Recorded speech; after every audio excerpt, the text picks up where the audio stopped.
cleanliness, temperatures, and deadly diseases like E. coli and salmonella. Those are just some of the things food inspectors have to worry about. They need to understand how the physiology and the microbiology work together to cause illness in human beings.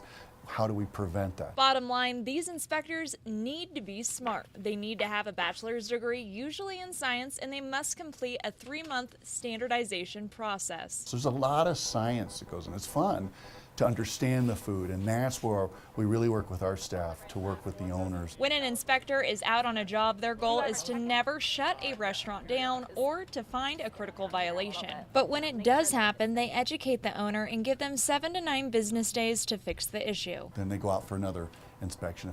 Hopefully it's corrected. If not, they get a second notification of noncompliance. And anything after that, by state statute, they receive a civil penalty, a fine for not complying. Getting to this point is uncommon, but it does happen. So, who were the top repeat offenders? Well, in our area, there are 3, each with 3 notifications for the same violation.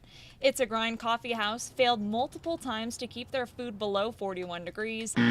Denny's did not have the equipment to keep their food at the right temperature. And finally, the Ramada Limited, who did not use the correct hygienic practices and sanitization. So, what does a kitchen look like when it's perfectly in compliance? We're going to give you an inside look at what goes into this inspection. I'm hanging out with Tara. Tara, you ready to do this? Ready. Let's do it. Come on. Here are some of the major things they look for. First is hand washing. It needs to be done for 20 seconds using hot water.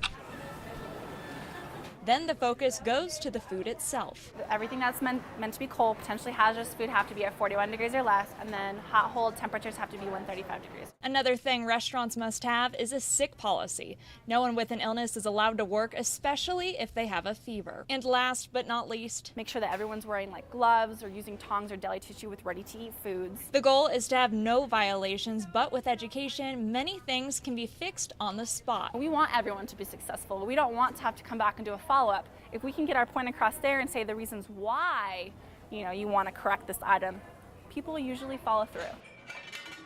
The long-term payoff seems to be working. This is the 2nd year they have seen a 10% increase in their excellent food safety awards. To see a 10% increase, that's good. We're getting the word out, we're getting the education, and folks are able to comply.